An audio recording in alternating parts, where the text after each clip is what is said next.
Good evening dear students, कैसे हो सब लोग। सब ठीक ही होंगे। चलो आज हम पढ़ने वाले हैं ह्यूमन रिसोर्स मैनेजमेंट। हिंदी में क्या बोलते हैं इसको? मानव संसाधन प्रबंधन। ठीक है। ह्यूमन रिसोर्स है क्या? सबसे पहले हम देखते हैं कि हम ह्यूमन रिसोर्स किसको बोलेंगे। देखो, किसी भी ऑर्गेनाइजेशन में बहुत सारे फैक्टर्स ऑफ प्रोडक्शन होते हैं, जैसे लैंड होगा, लेबर है, कैपिटल है, एंटरप्रेन्योर है। ठीक है। तो इसमें से अगर लैंड, लेबर, कैपिटल, एंटरप्रेन्योर आपको बोला जाए ह्यूमन रिसोर्स कौन है, तो आप क्या बोलोगे? लेबर को बोलोगे। ठीक है। तो किसी भी ऑर्गेनाइजेशन में जब तक ह्यूमन रिसोर्स ना हो तब तक आप ऑर्गेनाइजेशन का जो भी फंक्शंस है, जो भी काम है, आप उसको आगे नहीं बढ़ा सकते। कोई भी काम आप नहीं कर सकते। तो सारे फैक्टर्स ऑफ प्रोडक्शन का होना जरूरी है। ह्यूमन रिसोर्स मैनेजमेंट जो है, ह्यूमन रिसोर्स को मैनेज करने का एक तरीका है। देखते हैं इसका डेफिनेशन क्या है। ह्यूमन रिसोर्स मैनेजमेंट एक आर्ट है। ह्यूमन रिसोर्स मैनेजमेंट क्या है? एक आर्ट है। क्या करने का? प्रोक्यूरिंग। प्रोक्यूरिंग का मतलब हायर करना, किसी भी पर्सन को अपने ऑर्गेनाइजेशन में लेकर के आना। सीधा सीधा मतलब प्रोक्यूरिंग का मतलब होता है हायरिंग। ठीक है। ह्यूमन रिसोर्स मैनेजमेंट क्या हो गया? एक आर्ट हो गया। क्या करने का आर्ट है? प्रोक्योर करने का। उसके बाद जब आप किसी भी पर्सन को अपने बिजनेस में लेके आते हैं, हायर कर लेते हैं, प्रोक्योर कर लेते हैं, फिर आप क्या करेंगे? उसके ऊपर काम करेंगे। उसके लिए आप एक डेवलपिंग प्रोग्राम चलाएंगे, उसको ट्रेनिंग देंगे। पहले आप प्रोक्योर करेंगे, देन उसको डेवलप करेंगे, और फिर मेंटेन करके रखेंगे। आप उसको मेंटेन करने का क्या मतलब हो गया? रिटेन करके रखना। अब ये रिटेन क्या है? ये तो मेंटेन से भी ज्यादा टफ शब्द लग रहा है। देखो, आप किसी भी पर्सन को अगर अपने ऑर्गेनाइजेशन में लेकर के आते हो, अपने बिजनेस में लेकर के आते हो, तो उसके लिए आपको कुछ खर्च करना होता है। जैसे कि रिक्रूटमेंट निकालोगे, जो भी आप वैकेंसी निकालोगे, फिर सिलेक्शन करोगे, उसकी पोजीशनिंग करोगे, उसके बाद आप उसको डेवलप करोगे, ट्रेनिंग प्रोग्राम चलाओगे, तो खर्च आएगा। अब आपने किसी भी पर्सन को अपने ऑर्गेनाइजेशन के ह्यूमन रिसोर्स को डेवलप कर दिया, अब वो आपको छोड़ करके ना जाए, इसलिए आप क्या करोगे? मेंटेन करके रखोगे उसको, यानी कि रिटेन करके रखोगे, ताकि वो आपको छोड़ करके नहीं जाए। अब आप बोलोगे क्या दिक्कत है, छोड़ करके जा रहा है तो जा रहा है, तू नहीं कोई और सही। भाई, आपने ट्रेनिंग प्रोग्राम चलाया था, आपने डेवलप किया था, प्रोक्यूरिंग का खर्चा किया था आपने उसके ऊपर। इस तरह से तब तो सारे पर्सन आते जाएंगे, आपके यहाँ ट्रेनिंग प्रोग्राम लेते जाएंगे, डेवलप हो जाएंगे, फिर वो स्विच कर जाएंगे, दूसरे ऑर्गेनाइजेशन में चले जाएंगे। ऐसा ना हो, आपका खर्चा बढ़ जाएगा। अगर बहुत ज़्यादा स्विच कर रहे हैं, बहुत ज़्यादा मूव कर रहे हैं आपके ऑर्गेनाइजेशन के जो लोग हैं, जो ह्यूमन रिसोर्स हैं, तो आपका खर्चा जो है वो बर्डन बढ़ जाएगा खर्च का। इसलिए आपको अपने ह्यूमन रिसोर्स को मेंटेन भी करना जरूरी होता है। ठीक है मैम, आप क्लियर हो गए। ठीक। तो ह्यूमन रिसोर्स मैनेजमेंट हमने क्या देखा? आर्ट है क्या करने का? प्रोक्योर करने का। प्रोक्योर का मतलब हायरिंग। ठीक है। डेवलप करने का और मेंटेन करने का एक कंपिटेंट वर्कफोर्स। अब ये कंपिटेंट का मतलब क्या है? जो भी स्किल आपको चाहिए, उस स्किल वाला बंदा आपके पास हो। क्यों हो?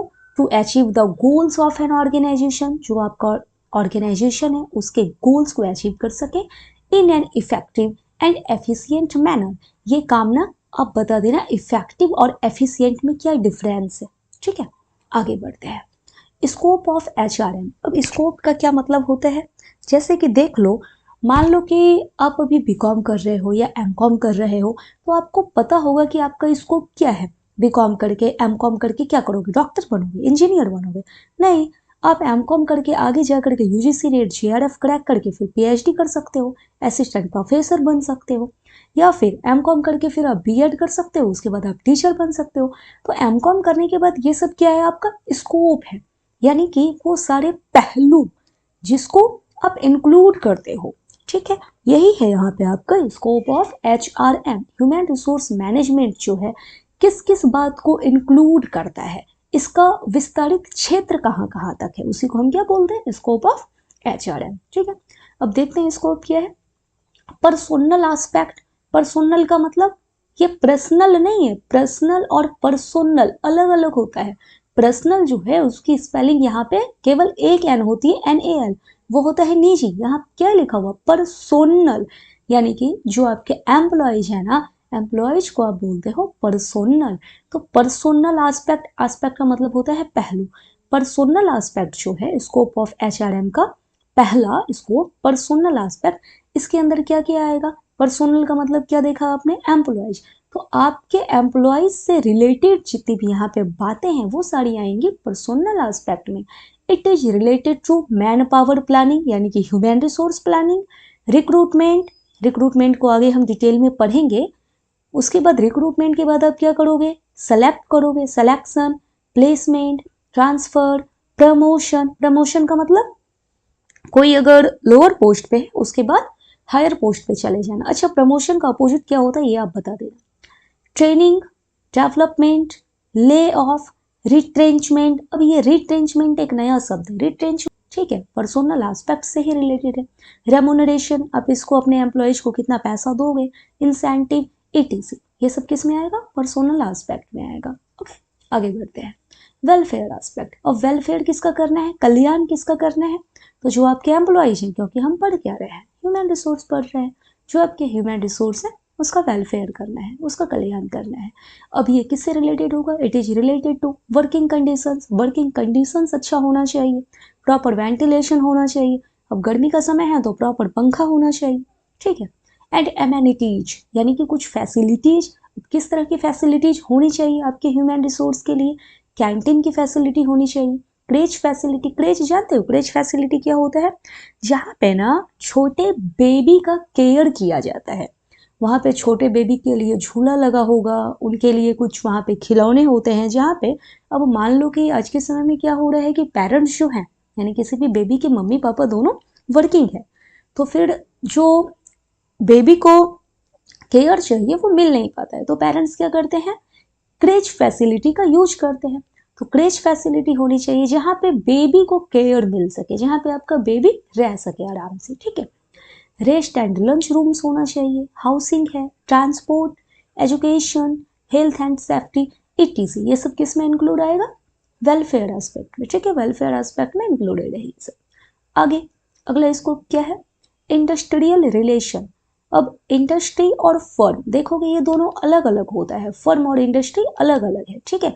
अब मान लो कि कोई कार बनाने वाली कंपनी है, company A, company B, company C, ये सब इंडिविजुअल जो है वो एक फर्म है। ये जो है A, ये एक फर्म हो गया, ये B, ये दूसरा फर्म हो गया, ये आपका तीसरा फर्म हो गया। और जब हम ये सबको इंक्लूड कर देते हैं, जब हम ये सबको मिला देते हैं, तो इसी को आप क्या बोल दोगे, ये जो ज्वाइंट हो जाएगा, ज्वाइंटली आप इसको बोल देते हो इंडस्ट्री, ठीक। तो इंडस्ट्रियल रिलेशन में क्या है, ये रिलेटेड होगा यूनियन मैनेजमेंट रिलेशन। यूनियन यानी कि ट्रेड यूनियन, एम्प्लॉयज अपना कुछ ग्रुप बना लेते हैं, ट्रेड यूनियन बोलते हो आप उसको। तो एम्प्लॉयज का जो ग्रुप है और जो मैनेजमेंट है, ऑर्गेनाइजेशन का मैनेजमेंट, उनका रिलेशन बेहतर हो। कलेक्टिव बार्गेनिंग, दोनों बैठ करके कौन, दोनों एम्प्लॉयज और आपका मैनेजमेंट, उनके बीच अगर कुछ बातें हो जाती है, कुछ प्रॉब्लम हो जाता है, तो उनके बीच बैठ करके आपस में बातचीत हो सके, दैट इज कलेक्टिव बार्गेनिंग। इसको भी हम आगे डिटेल में पढ़ने वाले हैं। ग्रीवेंस रिड्रेसल, अगर कोई प्रॉब्लम है, दुख दर्द पीड़ा कष्ट, उसी को आप ग्रीवेंस बोलते हो, उसको सॉल्व करने का प्रॉपर मैकेनिज्म होना चाहिए आपके बिजनेस में। डिसिप्लिनरी प्रोसीजर्स और सेटलमेंट किसका होगा, डिस्प्यूट्स का, कोई भी दुविधा का, कोई भी बाधा का, किसी भी प्रॉब्लम का, ठीक है। तो स्कोप ऑफ HRM में आपने कितने स्कोप देखे, 3। पहला क्या है आपका personal, personal means employ. Second क्या है, वेलफेयर, यानी कि कल्याण से रिलेटेड, किसका कल्याण होगा, एम्प्लॉयज का होगा। थर्ड क्या है, इंडस्ट्रियल रिलेशन एस्पेक्ट। ओके, आगे बढ़ते हैं हम। Features of human resource management. अब इसके फीचर्स क्या है, किसके फीचर्स, ह्यूमन रिसोर्स के, मानव संसाधन के। देखो, it is concern with employ, जो ह्यूमन रिसोर्स है, कंसर्न का मतलब होता है रिलेटेड, कंसर्न मतलब रिलेटेड, तो ये ह्यूमन रिसोर्स किससे रिलेटेड है, एम्प्लॉयज से रिलेटेड है, ठीक है। It is concern with the development of human resource, आपने यहाँ पे पढ़ा था, ये देखो आप किसके डेफिनेशन में यहाँ पे पढ़े हो, HRM क्या है, एक आर्ट है डेवलप करने का, तो डेवलप किसको करोगे, ह्यूमन रिसोर्स को डेवलप करोगे, ठीक है। तो it is concern with the development of human resource, concern का मतलब क्या हो गया, रिलेटेड, ठीक है। It covers all levels of employees. अब एम्प्लॉयज जो है ऑर्गेनाइजेशन में सारे लेवल पे काम कर रहे होते हैं, लोअर लेवल है, मिडिल लेवल है, टॉप लेवल है, तो सारे लेवल्स के एम्प्लॉयज को ये कवर्स करते हैं, ठीक है। It covers all categories of employees. अब कैटेगरीज भी अलग अलग होते हैं एम्प्लॉयज के, कुछ कैटेगरी स्किल्ड का होगा, कुछ अनस्किल्ड का होगा, टेक्निकल होगा, प्रोफेशनल है, क्लरिकल है और मैनेजरियल है। इसके सिवा भी और भी हैं, जितने भी कैटेगरी है सारी कैटेगरी ऑफ एम्प्लॉयज को इंक्लूड करेगा। और क्या है आगे, it applies to the employees in all types of organisation. जितने भी तरह के ऑर्गेनाइजेशन हैं सब में ह्यूमन रिसोर्स को मैनेज करते हैं हम, ठीक है। It is a continuous and never ending process. अब आप बोलोगे ह्यूमन रिसोर्स मैनेजमेंट जो है वो नेवर एंडिंग प्रोसेस क्यों है, कभी ना खत्म होने वाला प्रोसेस क्यों है, लगातार चलने वाला प्रोसेस क्यों है। देखो, कुछ एम्प्लॉयज ऐसे हैं जो रिटायर कर जाएंगे, कुछ आपके ऑर्गेनाइजेशन को छोड़ करके दूसरे जगह स्विच कर जाएंगे, कुछ आपको छोड़ करके चले जाएंगे, कुछ की डेथ हो जाएगी। कई बार आप अपनी बिजनेस को अगर बढ़ाना चाहेंगे तो आपको नए लोगों की ज़रूरत पड़ेगी, तो उस समय आपको ह्यूमन रिसोर्स को मैनेज करना है। इसलिए कहा जाता है it is a continuous and never ending process, कभी समाप्त ना होने वाली प्रक्रिया है क्या चीज, ह्यूमन रिसोर्स मैनेजमेंट। आगे देखते हैं, इट एम्स एट, इसका जो उद्देश्य है अटेनिंग, अटेनिंग मीन्स अचीव करना, क्या अचीव करना है, गोल्स ऑफ द ऑर्गेनाइजेशन, जो आपके ऑर्गेनाइजेशन के गोल्स हैं। इंडिविजुअल, जो इंडिविजुअल यानी कि एक एक एम्प्लॉयज के जो गोल्स हैं वो भी अचीव हो जाए, and society in an integrated way, यानी कि ह्यूमन रिसोर्स मैनेजमेंट में काम इस तरह से करेंगे कि ऑर्गेनाइजेशन का गोल, इंडिविजुअल का गोल और सोसाइटी का गोल, वो तीनों का गोल जो है वो इंटीग्रेटेड वे में अचीव हो सके। इंटीग्रेट का मतलब होता है एक सार कर देना, मिला देना। गोल इस तरह से अचीव हो कि ऑर्गेनाइजेशन के गोल्स भी अचीव हो जाए, इंडिविजुअल के भी गोल्स अचीव हो जाए और आपके सोसाइटी के भी गोल्स अचीव हो जाए, ठीक है। नेक्स्ट क्या है, HRM is a responsibility of all line managers. Line managers का मेन रेस्पॉन्सिबिलिटी होता है। और आगे है स्टाफ मैनेजर। स्टाफ मैनेजर क्या करता है ना, ये गोल्स को अचीव करने में लाइन्स मैनेजर्स की मदद करता है। क्लियर है, एचआरएम रेस्पॉन्सिबिलिटी किसकी है, फाइनल रेस्पॉन्सिबिलिटी जो होती है गोल्स को अचीव करने की वो होती है लाइन मैनेजर्स की। तो एचआरएम रेस्पॉन्सिबिलिटी हो गया लाइन मैनेजर्स का, और ये फंक्शन है स्टाफ मैनेजर का। स्टाफ मैनेजर और लाइन मैनेजर क्या है, दोनों एक है, नहीं दोनों अलग है।